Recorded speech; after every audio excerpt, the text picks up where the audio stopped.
할렐루야. 우리 주 예수 그리스도의 은혜 평강이 여러분과 가정에 함께 하시기를 축원드립니다. 이번 주 암송 말씀 우리 함께 읽도록 하겠습니다. 우리 3번 같이 읽을 텐데요. 앞에 있는 화면 보면서 우리 같이 함께 읽겠습니다. 시작. 그 안에서 너희도 진리의 말씀 곧 너희의 구원의 복음을 듣고 그 안에서 또한 믿어 약속의 성령으로 인치심을 받았으니 이는 우리 기업의 보증이 되사 그 얻으신 것을 속량하시고 그의 영광을 찬송하게 하려 하심이라. 에베소서 1장 13, 14절 말씀. 아멘. 다시 읽겠습니다. 그 안에서 너희도 진리의 말씀 곧 너희의 구원의 복음을 듣고 그 안에서 또한 믿어 약속의 성령으로 인치심을 받았으니 이는 우리 기업의 보증이 되사 그 얻으신 것을 속량하시고 그의 영광을 찬송하게 하려 하심이라. 에베소서 1장 13절 14절 말씀. 아멘. 좀 길기가 길지만 좀 힘들지만 우리 다시 한번 힘차게 마지막으로 한 번 더 읽어보겠습니다. 시작. 그 안에서 너희도 진리의 말씀 곧 너희의 구원의 복음을 듣고 그 안에서 또한 믿어 약속의 성령으로 인치심을 받았으니 이는 우리 기업의 보증이 되사 그 얻으신 것을 속량하시고 그의 영광을 찬송하게 하려 하심이라. 에베소서 1장 13절 14절 말씀. 아멘. 3일 뒤에 명절이니까 우리 새해 인사하면 좋을 것 같습니다. 우리 좌우 앞뒤로 새해 인사하겠습니다. 주님 안에서 새해 복 많이 받으시기 바랍니다. 주님 안에서 새해 복 감사합니다. 민족 고유의 대명절 하면 추석과 함께 설날을 빼놓고 얘기하지 않을 수 없을 것 같습니다. 제가 올해 달력을 보니까요, 추석이나 설날 연휴가 대박이더라고요. 연차를 쓰면 일주일을 넉넉하게 아주 즐길 수 있겠다라고 하는 생각을 했습니다. 제가 어렸을 때 설날이나 추석이 되면 가끔 이제 외가댁을 방문을 했었거든요. 생각이 나는 잔상 중에 하나가 외삼촌이 가장 늦게 오셨어요. 그리고 오시면 바로 인사를 하시고 다른 방에 가서 주무셨습니다. 왜냐면 서울에서 오셨어요. 지금은 한 6시간, 7시간 걸리더라고요. 저희 이제 외가댁을 계산을 해보니까. 그때는 약 20-30년 전이니까 교통이나 도로가 더 발달하지 않았던 시절이니까 15시간, 20시간 정도 걸려서 외삼촌이 왔으니까 들어가서 주무시는 건 당연하다 생각을 했습니다. 그런데 너무 비효율적이지 않을까요? 20시간을 와서 잠깐 있다가 잠깐 부모님하고 대화하고 가족과 어울리다가 다시 또 20시간 가잖아요. 시간 손해고 체력 손해고 물질 손해고. 근데 왜 발걸음을 합니까? 거기에 고향이 있으니까. 거기에 나를 사랑해 주시고 아껴 주시는 무조건적인 지지를 보내주시는 부모님이 계시기 때문에 그런 것 같습니다. 제가 잠깐 서울에서 사역하다가 이제 시골에 내려올 기회가 있으면 버스를 타고 고향이 가까우면 가까울수록 심장이 뛰더라고요. 너무나 좋아서. 가슴이 설레고 포근포근하고 따뜻한 이런 감정을 지울 수 없던 기억이 있습니다. 본향을 찾아가는 사람들은 이런 느낌을 주는 것 같아요. 그래서 1000만 명이나 되는 사람들이 명절에 되면 고향을 찾아, 본향을 찾아 이동하는 것 같습니다. 히브리서 11장을 보면 히브리서 기자는 믿음을 따라간 신앙의 선배들을 이렇게 정의를 해요. 본향을 찾는 사람들이다 라고 얘기를 합니다. 그런데 그들뿐만 본향을 찾는 사람들일까? 그런 것 같지는 않아요. 이 자리에 참석한 모든 사람들은 본향을 찾는 사람들인 줄 믿습니다. 하늘에 있는 본향을 찾는 사람들, 우리를 위해 가장 좋은 것을 예비해 두신 하늘 아버지가 계신 그 본향을 찾는 사람들이 성도들이라고 생각을 해요. 그렇다면 본향 찾는 우리가 멋지게 우리의 본향에 다다르기 위해서 기억할 게 무엇일까? 저는 오늘 요셉의 삶을 통해서 그 힌트를 얻고자 합니다. 오늘 본문을 보면 요셉이 아버지의 심부름 받아 형들을 찾아가죠. 이를 본 형들이 그를 미디안 상인들의 손에 은 20에 파는 내용이 등장을 합니다. 형들이 양떼를 치는 장소가 어디냐면 12절을 보면 이렇게 기록이 되어 있습니다. 형들이 세겜에 가서 아버지의 양떼를 칠 때라고 얘기를 해요. 이걸 보면 형들은 지금 세겜에 있죠. 그러면 요셉은 아버지의 신분을 받아서 출발을 했는데 어디서 출발을 했나? 14절 말씀을 보면 이렇게 얘기를 해요. 이스라엘이 그에게 이르되 가서 내 형들과 양떼가 다 잘 있는지를 보고 돌아와 내게 말하라 하고 그를 헤브론 골짜기에 보내니 그가 세겜으로 갔다라고 얘기를 합니다. 요셉은 지금 헤브론에 있어요. 헤브론에서 세겜까지 거리는 북쪽으로 약 80km 정도를 가야 합니다. 그러니까 걸어가면 한 3, 4일 정도 걸리겠죠. 근데 그 먼 곳을 걸었는데 형들이 없어요. 그래서 방황을 하고 있었는데 거기 있는 사람이 얘기를 왜 여기서 방황하고 있냐고. 형들을 찾아왔는데 양치는 사람들을 찾아왔는데 없다고. 내가 그 사람들 얘기를 들었는데 도단으로 가자고 얘기를 했다고 라고 얘기를 해서 요셉이 발걸음을 넘겨서 도단으로 이동을 해요. 세겜에서 도단까지는 북서쪽으로 멀게는 30km 정도 걸립니다. 그러니까 형들을 만나기 위해서 요셉은 100km가 넘는 거리를 걸어간 거죠. 한 5일 이상을 걸어갔습니다. 그리고 형들을 이제 만나게 돼요. 요셉이 형들을 만나러 엄청난 수고를 한 거잖아요. 100km 이상을 걸어갔으니까. 여러분들을 만나기 위해서, 설 명절을 보내기 위해서 부산, 강원도, 서울, 미국에서 왔다. 그럼 여러분 어떻게 맞이해 주시겠습니까? 오늘하고 수고했다, 고생했다. 권사님들은 음식은 너가 하지 않아도 된다. 내가 할게. 이렇게 맞아주지 않겠습니까? 이게 일반적이잖아요. 그런데 요셉을 본 형들의 마음은 그런 착한 마음은 아니었던 것 같습니다. 오늘 본문 앞부분을 보면 요셉과 형제들의 일화가 등장을 해요. 아버지 야곱이 요셉을 더 사랑해서 채색 옷을 입힌 얘기가 기록이 되어 있고요. 그리고 요셉이 꾼 두 가지 꿈을 얘기를 하죠. 형님들, 우리가 곡식단을 묻고 있었는데요. 내 곡식단이 일어나느니 형님들의 곡식단이 나를 둘러서 내게 절하더라고요. 하늘의 해와 열한 별이 내게 절을 하더라고요. 형들의 입장에서는 속상할 수 있어요. 그래서 4절과 8절을 보면 미워했다는 얘기가 기록이 되어 있습니다. 여러분, 여기 계신 대부분의 형제자매님들은 우리가 어렸을 때를 생각을 해보면 그냥 싸우지 않고 잘하신 분들이 계실까요? 다 티격태격하고 투닥투닥하면서 살아갑니다. 그리고 너무나 화가 날 때는 쟤 없었으면 좋겠다. 쟤 좀 눈앞에 사라졌으면 좋겠다. 이런 생각이 가끔 들기도 해요. 그런데 오늘 본문 18절과 20절을 보면 요셉을 향한 형들의 미움의 크기는 우리의 상상을 초월합니다. 18절을 보면 요셉이 그들에게 가까이 오기 전에 그들이 요셉을 멀리서 보고 죽이기를 깨하여 20절을 보면 자 그를 죽여 한 구덩이에 던진다. 형님들이 요셉을 미워할 수 있지만 그 미움의 크기가 이거는 애들 표현으로 선을 넘는 거잖아요. 만약 야곱이 요셉에게 품고 있었던 형들의 이런 마음을 알았더라면 요셉을 보냈을까요? 그리고 요셉이 갔을까요? 보내지도 않고 가지도 않았을 거라고 생각을 해요. 요셉은 단지 아버지 말에 순종해서 100km가 넘는 길을 이동을 합니다. 근데 아버지 말씀에 순종한 대가가 뭡니까? 지금 죽을 수도 있어요. 오늘 본문을 보면 물론 죽지 않고 노예가 됐지만 아버지 말씀에 순종한 대가가 노예입니다. 요셉의 인생에 닥친 첫 번째 시련이에요. 요셉을 산 미디안 상인들은 그를 이제 보디발에게 팔죠. 근데 요셉은 노예로 충실하게 살았던 것 같아요. 그래서 눈도장을 받아서 가정 총무로 열심히 봉사하며 살아갑니다. 그러던 어느 날 시련이 와요. 우리가 성경을 보면 여인들은 예쁘게 표현되는 사람이 있고요. 또 남자들은 잘생겼다라고 얘기되는 사람들이 있어요. 모세나 사라나 그리고 예서너나 사울. 근데 요셉도 만만치 않았던 것 같습니다. 창세기 39장을 보면 요셉은 용모가 빼어났고 아름다웠다라고 얘기를 해요. 그래서 보디발의 아내가 유혹하죠. 나와 함께 있자고. 요셉이 의롭게 이거를 끊어내죠. 그런데 악의 특징이 있습니다. 악은 한 번 하고 끝나는 게 아니라 계속적으로 집요해요. 그래서 다시 유혹을 하는데 이번엔 더 강하게 붙잡자 이제 요셉이 그것들을 뿌리쳤을 때 보디발의 아내가 속상해서 덤태기 씌우죠. 내가 들어갔는데 희롱하려다가 실패해서 옷 보고 도망쳤다고 이렇게 얘기를 해요. 당연히 보디발은 보디발을 안 믿겠죠. 그래서 감옥으로 갑니다. 여러분 요셉의 삶을 보면 누구에게 시련이 옵니까? 하나님의 사람들에게 시련이 와요. 우리가 성경을 보면 믿음을 지키는 하나님의 사람들에게도 시련이 분명히 닥친다는 사실을 알 수 있어요. 그런데 요셉의 첫 번째 시련에 여러분 근거가 무엇입니까? 요셉이 잘못해서 그런 게 아니에요. 첫 번째 시련의 원인은 아버지 말씀에 순종한 결과, 그리고 두 번째 이유는 보디발 아내의 유혹을 뿌리친 결과 요셉에게 지금 시험이 온 거죠. 이렇게 하나님의 말씀을 가슴속에 담고 순종하는 사람들에게 어려움이 올 수 있다는 얘기가 성경적으로 계속 이어지는데 우리가 성경을 보면 하나님께 마음을 다해서 제사를 드렸던 아벨이나 그리고 긴 시간 동안 하나님의 말씀에 순종해서 방주를 지었던 노아나 갈 바를 알지 못하고 말씀을 따라 발걸음 옮겼던 아브라함이나 하나님이 사탄에게 자랑까지 했던 욥이나 하나님의 사람들에게 시련과 역경을 쓰는 것을 우리가 알 수 있습니다. 오늘 보면 요셉도 마찬가지죠. 그런데 이 첫 번째 시련이 누구 때문에 옵니까?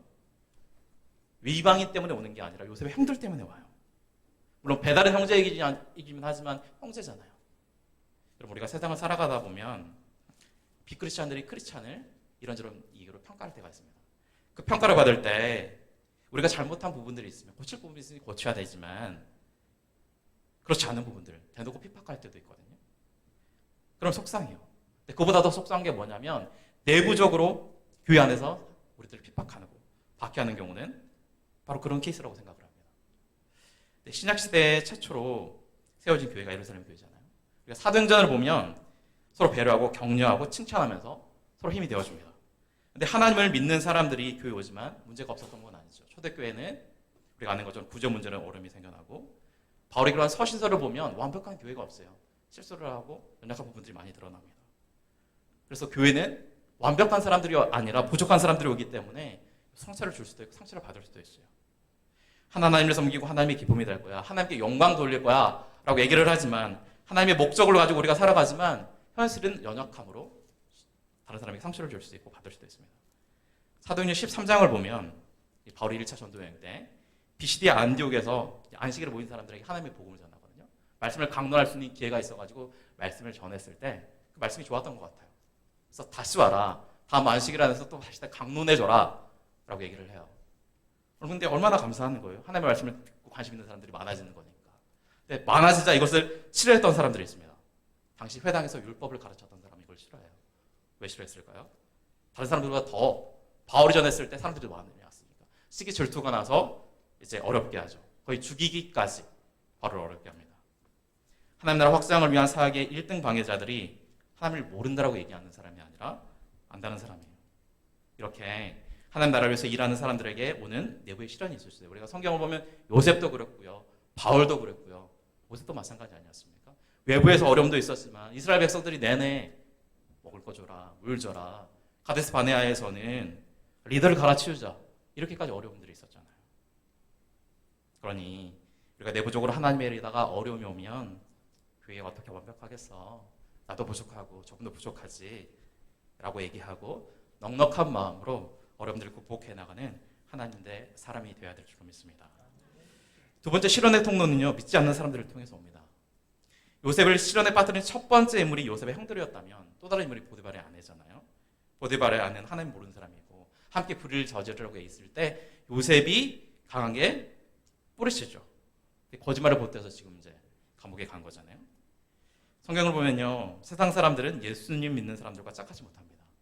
우리에게 선을 권장하는 게 아니라 그 반대에 되는 경우가 굉장히 많아요. 그리고 동조하지 않으면 비난합니다. 동성애를 반대하거나 혼전 순결을 찬성하거나 이런 내용들이 예수 믿지 않는 사람들에게는 좀 이상하게 보여요. 아이들 보건교육 관련된 교재를 보면 동성애는 다른 사랑의 형태이지 비정상적인 사랑의 형태로 그리지 않습니다. 예수 믿지 않는 사람들과 믿는 사람은 기준과 삶의 목적이 다르기 때문에 절대 짝을 이루지 못해요. 잠언 29장 27절을 보면 이렇게 얘기합니다. 불의한 자는 의인에게 미움을 받고 바르게 행하는 자는 악인에게 미움을 받는다. 마태복음 16장을 보면 예수님께서 제자들을 파송하시면서 이렇게 얘기를 해요. 내가 너희를 보냄이 양을 이리 가운데 보낸 것 같다. 이렇게 예수님을 믿음으로 인해 하나님 나라 가치를 사수하고 하나님이 기뻐하는 일을 할 때 찾아오는 시련과 역경이 있을 수 있어요. 내부적이든지 외부적이든지. 그런데 그때 위축되거나 움츠러들면 안 됩니다. 마태복음 5장부터 7장까지가 있으면 산상순이 기록이 되어 있잖아요. 거기를 내용을 보면 복 있는 사람의 목록이 쭉 나와요.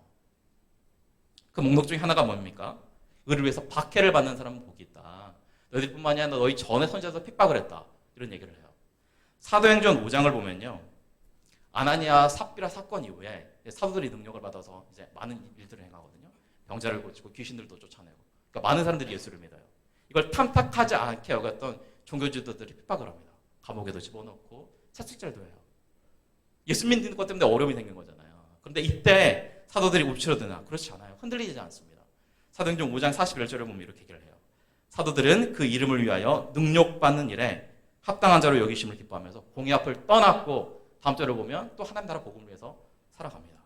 그러니 진리의 길을 걸어갈 때 오는 핍박과 영광은 영광스러운 핍박이고 하나님으로부터 잘했다, 훌륭했다 칭찬되는 핍박이라는 거 알고 움츠러들지 말고 우리가 더 당당하게 진리의 길을 걸어가는 하나님의 사람들 되실 수 있게 되기를 주님의 이름으로 축원드립니다. 이렇게 하나님의 사람들의 삶에 내적인 외적인 실험이 올 수 있어요. 그러면 그런 고난과 시련과 유혹의 시간들을 보낼 때 잊지 말고 기억해야 될 게 무엇일까? 저는 그 해답이 요셉이 보디발의 아내의 유혹을 뿌리치면서 했던 말이라고 생각을 하는데 이렇게 얘기를 해요.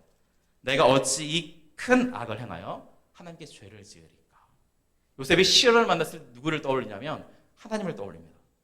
이를 통해 요셉은 나는 하나님의 존재 앞에 있는 사람이야. 코람데오의 인식을 가지고 삶을 살아가는 사실을 알 수 있어요. 여러분, 우리가 죄를 짓거나 종역에 사로잡히면 이 인식이 틀어져요. 내가 하나님 앞에 서 있는 존재다. 그러면 문제가 생깁니다. 그 대표적인 예가 누구입니까? 바로 다윗 아니에요? 다윗이 얼마나 훌륭했습니까? 골리앗을 무찌르고 다윗성으로 법궤가 들어왔을 때 그렇게 하나님을 마음껏 찬양했던, 아름답게 찬양했던 훌륭한 예배자였고 하나님의 마음에 합한 사람이었지만 성적인 죄를 범하고 그 죄를 은폐하기 위해서 또 다른 죄를 범하잖아요. 바라긴 내적, 외적, 실현의 순간들, 유혹의 순간들이 올 때 코란데오의 정신을 잊지 않고 믿음으로 정진해 나가는 우리가 되기를 소망합니다. 또 다른 하나는 하나님의 함께 하심을 믿는 거예요. 창세기 39장의 스토리는 요셉이 이제 노예가 돼서 이제 감옥에 갇힌 스토리가 기록이 되어 있거든요. 암울한 스토리예요. 근데 그 스토리와 함께 또 뭐가 기록이 되어 있냐면 하나님의 함께 하심, 하나님의 동행하심이라는 내용이 계속 기록이 되어 있어요. 여러분, 요셉의 삶을 보면 그 내용이 계속적으로 반복이 됩니다. 39장 2절을 보면 이렇게 얘기를 해요. 여호와께서 요셉과 함께 하심으로 형통한 자가 되었다라고 얘기를 하고요. 그래서 39장 3절을 보면 보디발이 요셉의 삶에 하나님의 동행하심과 형통하심을 보았다라고 얘기를 합니다. 3절을 보면 그의 주인이 여호와께서 그와 함께 하심을 보며 또 여호와께서 그의 범사에 형통하게 하심을 보았다. 감옥에 갇혔을 때도 마찬가지거든요. 21절 여호와께서 요셉과 함께 하시고 23절 여호와께서 요셉과 함께 하심이라 여호와께서 그를 범사에 형통하게 하셨다라고 얘기합니다. 하나님의 동행하심을 보디발뿐만이 아니라 자신도 느꼈어요. 그 증거가 있습니다. 그 증거가 뭐냐면 요셉의 입에서 나오는 말들이 항상 하나님이에요. 말은 생각의 지배를 받잖아요. 생각이 말로 표현되는 거잖아요. 감옥에 있을 때 술 맡은 가문과 떡 굽는 가문이 꿈을 꿨을 때 그 꿈을 해석을 하잖아요. 그 꿈을 해석할 때 요셉이 뭐라고 얘기를 합니까? 해석은 하나님께 있습니다. 이렇게 얘기하고 꿈을 해석을 하고요. 바로의 꿈을 해석할 때도 하나님이 편안한 대답을 주실 거라고, 하나님이 하실 일을 보이실 거라고 이렇게 얘기를 하고요. 그리고 요셉 형들을 용서하잖아요. 그때도 뭐라고 얘기를 합니까? 하나님께서 큰 구원으로 나와 형들을 구원하려고 나를 먼저 보냈다라고 얘기를 합니다. 이렇게 그의 생에 펼쳐진 순간마다 그 입에서 나오는 말이 항상 하나님이라는 사실을 통해서 요셉은 하나님의 동행하심을 믿었던 사람이라고 하는 사실을 알 수 있어요. 이게 바로 그 고난과 역경관도 있었지만 믿음을 지키고 의롭게 살아갔었던 비법이고, 이게 바로 그의 인생에 힘을 얻고 당당하게 살아갈 수 있었던 이유입니다. 열왕기하 6장을 보면요, 엘리사와 엘리사의 신하들, 그리고 이제 많은 군사들이 등장을 해요. 이제 아람과 그의 대신들이 모여서 회의를 합니다. 이스라엘을 공격해야 되는데 어떻게 하면 좋을까 생각을 하고요. 그 생각들을 실현해요. 실천을 하는데 실천할 때마다 족족 실패합니다. 실패하면 무슨 생각을 하겠어요? 아, 내부에 스파이 있다. 이런 생각을 하겠죠. 그래서 생각을 해요. 아, 이거 내부에 스파이 있다. 잡아야 되겠다. 이런 생각을 하는데 그 중에 한 사람이 얘기를 하죠. 이건 스파이 문제가 아니라고. 이스라엘은 엘리사라고 하는 선지자가 있는데 그 선지자가 우리가 해야 될 일들, 우리가 할 공격의 그 루트들을 다 가르쳐준다고. 그래서 방어하는 거라고 이렇게 얘기를 해요. 아람 왕의 입장에서는 문제 원인을 찾았잖아요. 그 원인을 해결하면 되잖아요. 엘리사를 잡으면 되잖아요. 도단이 있다는 사실을 듣고 군사를 발견하고 이제 무기를 보내죠. 나를 잡기 위해서 수없이 많은 사람들이 무기를 가지고 있다. 그러면 당연히 들어올 수 있어요. 그래서 엘리사의 사환이 얘기를 해요. 많은 군대가 있다. 성을 둘러쌌다. 두려워하고 있었을 때 엘리사가 뭐라고 얘기합니까? 두려워하지 않아요. 오히려 종을 안심시킵니다. 어떻게 그런 태도를 보일 수 있죠? 우리가 이제 성경을 보면 하나님의 훌륭한 사람들 있잖아요. 우리 하나님의 훌륭한 사람들을 볼 때마다 절대 생각하면 안 되는 게 있습니다. 그 사람은 원래 그랬다. 이런 태도예요. 원래 믿음이 좋았어. 원래 사랑이 많았어. 원래 용서를 잘해. 원래 인내가 막 강한 사람이야. 이런 태도를 지향해야 해요. 엘리야를 보면 얼마나 훌륭해요. 비가 왔다 그쳤다 하고 사르밧과 마구를 먹이기도 하고 우리가 자는 그 아들이 죽었을 때 살리기도 하고 얼마나 능력이 많아요. 근데 야고보서 기자는 뭐라고 얘기합니까? 엘리사는 우리와 성정이 같은 사람이다. 엘리야는 우리와 성정이 같은 사람이다. 똑같은 사람이라 라고 얘기를 해요. 그 이유가 뭔가 엘리사가 두려워하지 않았던 이유가 열왕기하 16장 10절을 보면 이렇게 얘기를 합니다. 엘리사가 말하였다. 두려워하지 말아라. 그들의 편에 있는 사람보다는 우리 편에 있는 사람이 더 많다. 엘리사가 자기를 공격하게 온 군대보다 그를 위해서 그를 도우시는 하나님의 군대가 더 많다는 사실을 알았고 보았기 때문에 두려워할 수 없는 상황에도 두려워하지 않고 믿음을 가지고 응전했다는 사실을 우리가 알 수 있습니다. 다윗도 마찬가지죠. 다시 기록한 시편 23편 4절을 보면 다윗이 이렇게 얘기를 합니다. 내가 사망의 음침한 골짜기로 다닐지라도 해를 두려워하지 않을 것은 주께서 나와 함께 하심이라. 주의 지팡이와 막대기가 나를 안위하신다. 이 믿음 때문에 어려움을 극복한 거예요. 여러분, 예수님께서 십자가 지시기 전에 제자들이 다 도망가잖아요. 제자들이 도망가기 전에 예수님께서 이런 말씀을 제자들에게 해요. 요한복음 16장을 보면 이렇게 얘기합니다. 보라, 너희가 다 각각 제 곳으로 흩어지고 나를 혼자 둘 때가 오나니 벌써 왔도다. 그러나 내가 혼자 있는 것이 아니라 아버지께서 나와 함께 계시니라. 십자가를 예수님께서 혼자 지셨지만 혼자 있는 게 아니라 성부 하나님이 함께 계셨다는 사실을 아시고 십자가의 길을 걸어가셨다는 것을 우리가 볼 수 있습니다. 여러분, 고난이 올 때 잊지 말아야 되고 기억해야 될 게 무엇입니까? 고난과 시련과 역경의 현장에 나 혼자 있지 않다. 하나님이 나와 함께 하신다는 믿음, 내 삶을 지켜보고 평가하실 뿐만이 아니라 함께 하셔서 일하신다는 믿음, 고난의 순간에도 일하신다는 믿음, 이 믿음이 하나님의 사람으로 설 수 있고 믿음의 길을 걸어갈 때 끝까지 완주할 수 있는 힘이라는 사실을 기억하시고 이 믿음으로 고난에 응전하는 하나님의 사람들 되실 수 있게 되기를 주님의 이름으로 축원드립니다. 그렇다면 이 고난에 하나님께서 기뻐하시는 모습으로 응전하는 자들은 어떤 은혜를 누릴까? 우리는 요셉의 삶의 결말을 잘 압니다. 요셉은 보상을 받죠. 두 가지 보상을 받아요. 하나는 육적인 보상을 받아요. 우리는 요셉의 신분이 감옥에서 끝나지 않는 것을 잘 알아요. 애굽의 2인자 총리가 돼요. 바라기는 여러분들 또한 동일하게 믿음으로 살아가셔서 하나님께서 허락하신 육적인 복을 충만하게 누릴 수 있게 되기를 바랍니다. 그런데요, 저는 이 육적인 보상보다 더 큰 보상이 있는 거 얘기하고 싶어요. 어떤 보상이냐면 영적인 보상입니다. 먼저 요셉은 어떤 복을 누렸냐면 요셉과 함께하는 사람들이 요셉을 통해서 하나님을 봤어요. 하나님이 요셉은 하나님의 사람이야 라고 하는 것을 주위의 사람들이 느꼈습니다. 우리 그걸 어떻게 할 수 있냐면 보디발이 그런 얘기를 하죠.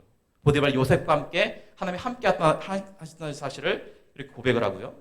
그리고 바로 왕의 꿈을 해석할 때도 바로가 하나님의 함께 하심을 느꼈다고 얘기를 하고, 다니엘과 다니엘의 세 친구들이 믿음으로 반응했을 때도 동일한 얘기를 하죠. 그리고 왕이 바뀌었을 때 다리오 왕도 다니엘이 믿음을 지켰을 때도 동일한 얘기를 합니다. 하나님이 그들과 함께 하신다는 고백을 해요. 저분은 뭔가 달라. 저분 교회 다니시는데 저분을 통해서 내가 하나님을 볼 수 있어. 여러분, 이것만큼 복된 삶이 어디 있겠습니까? 이런 복을 누렸다는 거죠. 다른 하나는요, 고온의 통로라는 복을 받습니다. 창세기 45장 7절부터 8절을 보면 이렇게 얘기를 해요. 하나님이 큰 구원으로 당신들의 생명을 보존하고 당신들의 후손을 세상에 두시려고 나를 당신들보다 먼저 보내셨나니 그런즉 나를 이로 보낸 이는 당신들이 아니요 하나님이십니다. 믿음의 시련을 주님께서 기뻐하시는 모습으로 통과한 요셉을 통해 요셉뿐만이 아니라 요셉 가족 전체가 구원을 받는 구원의 통로로 쓰임받는 것을 우리가 알 수 있습니다. 바라기는 구원의 통로, 하나님의 동행하심의 통로로 인정받는 성도님들 되시기를 다시 한번 주님의 이름으로 축원드립니다.